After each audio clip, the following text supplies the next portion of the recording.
It's Tuesday, July 1st, 2025. Welcome to Make It Make Sense. I'm Granthermes. We've got some really big breaking news on the show today. As I'm recording this, the Senate has just passed the one big, beautiful bill. It's Trump and the Republicans' signature piece of legislation so far, at least for this first year. And I've talked about it a lot on the show before, but it's now passed and it's on its way back to the House before it hits Trump's desk. So today I'm going to walk you through what just happened, what's going to happen next, and then what you're going to hear about what this bill does versus what it actually does. But first, please make sure that you're following or subscribed to the show, whatever podcast app you listen to it on. Like and subscribe if you're watching on YouTube. It really helps spread the word on the show there and put it in front of people on that platform. Sign up for the Make It Make Sense Substack, where I've got brand new articles coming out, including one you're definitely going to want to read tomorrow. It is just $5 a month to get access to all of that great content.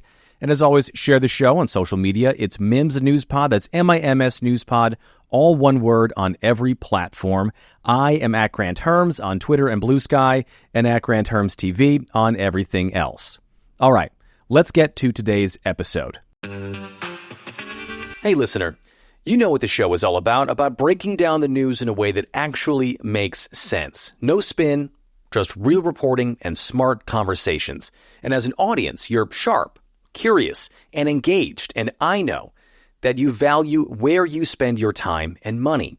So if you're a brand, an organization, or a cause that aligns with truth, trust, and just cutting through the noise, then we want to partner with you. Whether you're launching a new product, pushing a policy, or you just want to get your message in front of an audience that values insight over outrage, let's make it make sense together. For ad rates, sponsorship packages, and custom campaigns, you can email ads at matchbookmediapod.com. That's ADS at matchbookmediapod.com. Because the smartest conversations deserve the smartest partners. Okay, let's get on with the show. At around noon today, after a few days of essentially all-nighters on the Senate floor for what's called a vote-a-rama, where senators propose final amendments before they're shot down right away, now the one big, beautiful bill passed by a 51-50 vote margin. Vice President J.D. Vance had to come in to break the 50-50 tie, which he can do because if you remember your high school civics classes, the vice president is also the president of the Senate. It was tied at 50-50 because 3 Republicans defected from their party to vote with all of the Democrats. Those were Susan Collins from Maine, who has bucked Trump and the party in the past, although she's stopped short of saying that she might end up becoming a Democrat. Rand Paul was another Republican senator. Technically, he's a libertarian senator from Kentucky who objected to the massive increase in the debt that this bill creates. More on that in a minute.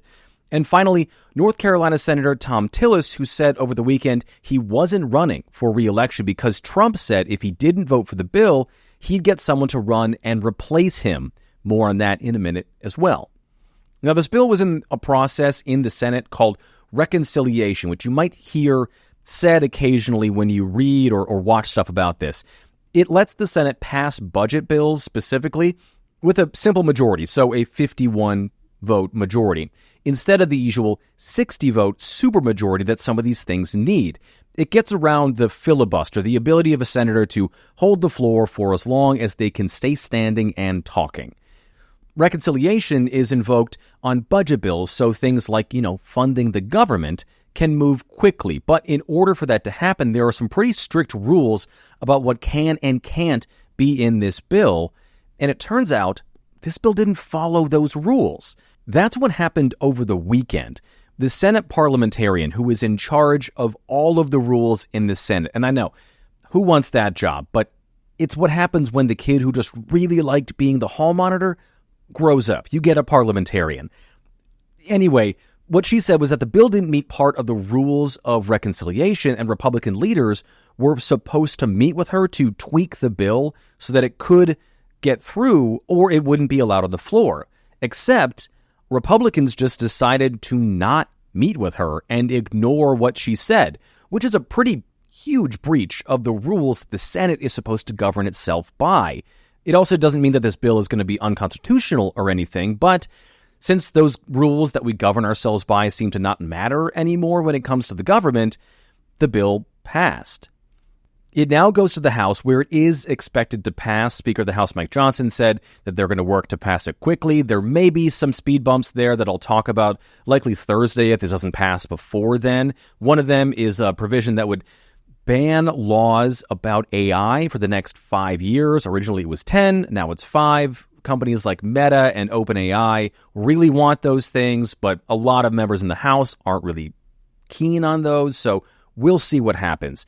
But the idea is that Trump will get this bill on his desk by the 4th of July, which was the original deadline for it. And as a side note here, this kind of thing happens a lot, where major bills, and this one is life-altering for tens of millions of Americans, these bills get a deadline around a holiday, partly because it's easy for the press and, frankly, for congressional staff to have a narrative deadline on a date that everyone knows, but also because it forces members of Congress to have to choose between their vacations or spending time with their families and their jobs, which they don't want to do. And because of that, they end up sounding like Pennsylvania Democrat John Fetterman last night. Did you get any clues on the floor about what time this might wrap? Oh my God! I just want to go home. I've already I've missed our entire trip to the beach. My family's going to be back before we that. So and again, I'm going to vote no. There's no drama. The votes are going to go. In fact, the only interesting votes are going to be on the margin, whether that's Collins or Johnson and those. But all the Democrats, we all know how that's going to go. And I don't think it's really helpful to put people here till when some ungodly hour. And again, thank you, sir. Thank you.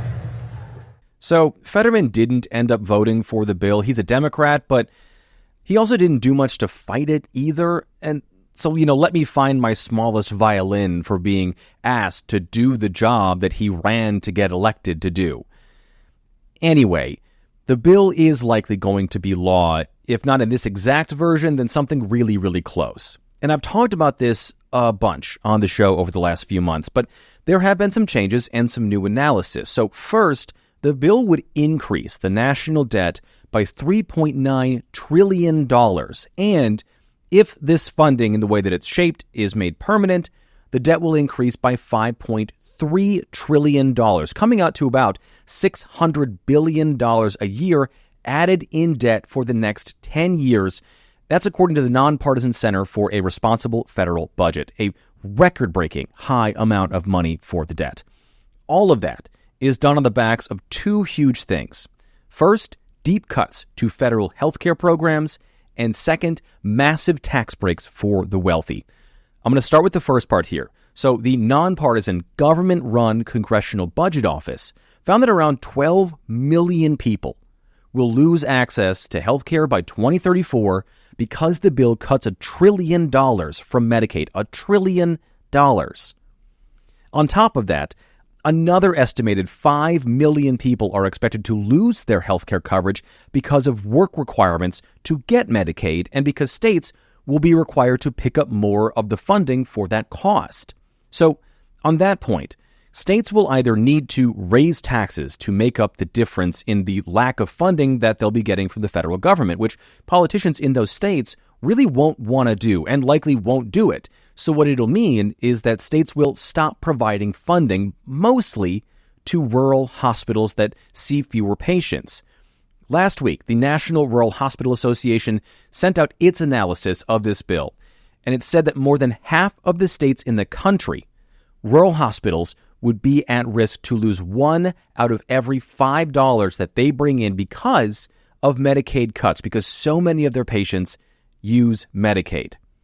In some states, that means that up to 1 in 10 patients who need care from rural clinics or hospitals wouldn't be able to see their doctors anymore, and it would accelerate the rate at which these hospitals are closing, most of them in Republican-led states like Missouri, where a third of rural hospitals are at risk of closing, or Kansas, where it's half. All 4 senators from those states voted for this bill. And overall, the Milken Institute School for Public Health at George Washington University found that 500,000 healthcare workers could lose their jobs as a result of hospital closures from these Medicaid cuts. Now, speaking of jobs, let's quickly talk about the work requirements that are a part of this as well. So, part of the cuts to Medicaid is that parents with children who are older than 14 will have to provide that they have worked or gone to school at least 80 hours a month, unless they have a disability or are a senior citizen who is retired or they're a caregiver that can't work because of that homework. The Center for a Responsible Federal Budget estimates that this will kick off about 5 million people from their healthcare coverage, but not because there's a ton of people who get Medicaid and don't qualify. I've talked about this before, but you've been hearing a lot from Republicans lately, and frankly for decades, about this myth of the 28-year-old man in his parents' basement who plays video games all the time and just doesn't want to work. That isn't a real thing, at least not in a meaningful way that would make up the amount of money that this bill is cutting from Medicaid and Medicare. The actual number of able-bodied, non-caregiver, non-student Medicaid-eligible people is only around 6%. Some, like the Government Accountability Office, say it's around 8%, but that's about the highest for the entire program. So what experts say this will do, though, is make it a lot harder for people who get and need Medicaid for actual healthcare coverage to keep it. Because each month they'll have to fill out paperwork. That gets confusing, or people get busy and they don't have time to fill it out, and then it lapses, and then they don't have health care coverage. The nonpartisan health nonprofit, the Kaiser Family Foundation, looked at this earlier this year when these requirements were being talked about and found that where work requirements were tried in certain states, it resulted in an almost immediate loss of coverage for a quarter of the eligible population, meaning people who deserve to be on Medicaid. And that it's also more expensive for states to implement these requirements because it means more work for IT departments and staff, which most states don't have and can't afford to hire. And all of these cuts are doing the heavy lifting for a few key things Republicans really wanted. First, it's a huge step up in funding for immigration and customs enforcement. I wrote about this last week on the Make It Make Sense Substack, but it's around $75 billion for just ICE and another $65 billion for Border Patrol. Vice President J.D. Vance said today, when this bill passed, that the funding for ICE in this bill was the most important thing, which if budgets are measures of where your priorities are, that's J.D. Vance telling you where his are. And the next thing, and the biggest thing that these Medicaid cuts are funding is tax cuts that are being given to the richest Americans. So according to many estimates now, for weeks, the top 0.01% of Americans, so people making more than $4.3 million a year, they'll see an increase in their income after taxes of around $400,000. People who make more than $1 million a year will see an increase of about $44,000. But people who make less than $51,000 a year will lose money, somewhere between $700 and $1,000 a year. And when you don't make a lot of money, $700 is a lot of money. Effectively, it's those folks at the bottom paying the people at the top to stay at the top under this plan. And now Republicans have massively disagreed with these analyses, including one from the Congressional Budget Office. They say what they're doing is continuing the 2017 temporary tax cuts, which means they're just going to continue those costs permanently. So actually the math this time around means that those cost nothing, despite the fact that during Trump's first presidency, they increased the national debt by more than any president in history. And then they are saying that the new tax cuts, which are technically temporary because they expire in a few years, don't cost as much because they're temporary. You'll hear this called the proper baseline, which just isn't how math works. The cost of the 2017 tax cuts is still being paid. The increase in the debt and deficit is still there. It's not like we've paid it off. And it's at best shoddy bookkeeping, and at worst, what the Center for Responsible Federal Budget is calling a gimmick, a trick that they're playing on voters. But Republicans really want this thing to pass, so it passed. And even some Republicans in the Senate right now are hoping the House will decide not to pass it because of these things. Lisa Murkowski, a Republican from Alaska, voted for this bill and then turned around and said, quote, "My hope is that the House is going to look at this and recognize that we're not there yet," meaning the bill isn't ready, which is a staggering thing to hear from someone who just voted to say that it was. There is one other thing at play here, and that's that this bill is incredibly unpopular. For the last month, every single reliable poll done has found that people do not like this bill. Pew Research found in early June that 49% said that they opposed it, with 54% saying it would have a negative effect on the country. Ipsos and the Washington Post, also in early June, found that 42% of people opposed it, but when they learned more about it, that number shot to 64%. That same number, 64%, was found by the Kaiser Family Foundation and even Fox News. The president's favorite news outlet had the most recent poll and found that 59% of people opposed the bill, with 49% saying it wouldn't just hurt the country, but it would hurt their families. So the question is, with those numbers, with what we know about Medicaid cuts and the transfer of wealth here, why ram this through? And the simple answer is Trump wants this bill. He personally, like his personal finances, benefited from the 2017 tax cuts. He thinks that an increase in money from tariffs will make up the difference that's being lost here, which economists really don't think is going to happen. And he thinks it makes him look tough on waste, fraud, and abuse in government programs. But ultimately, in the end, Republicans are doing this because Trump told them to.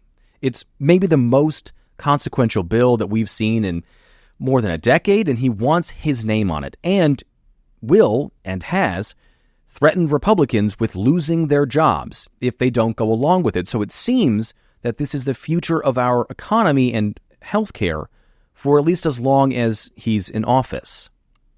And there's one other thing here, and that's that Elon Musk has jumped back into politics to oppose this bill and also threaten lawmakers with stopping them from being reelected, but if they vote for it. Now, I'm not going to go into that here. I'm going to go into that on the Substack tomorrow, so you definitely don't want to miss out on that piece of this story. It is just $5 a month to get access to that, and because I mentioned the Substack, that is it for today's episode. Please rate and review the show on whatever podcast app you're listening to this on. Like, subscribe, and hit the bell for notifications on YouTube. And as always, share the show on social media. It's Mims Newspod. That's MIMS Newspod. All one word on every platform. I am at Grant Herms on Twitter and Bluesky, and at Grant Herms TV on everything else. Thank you so much for listening today. I'm Grant Herms, and I'll talk to you on Thursday.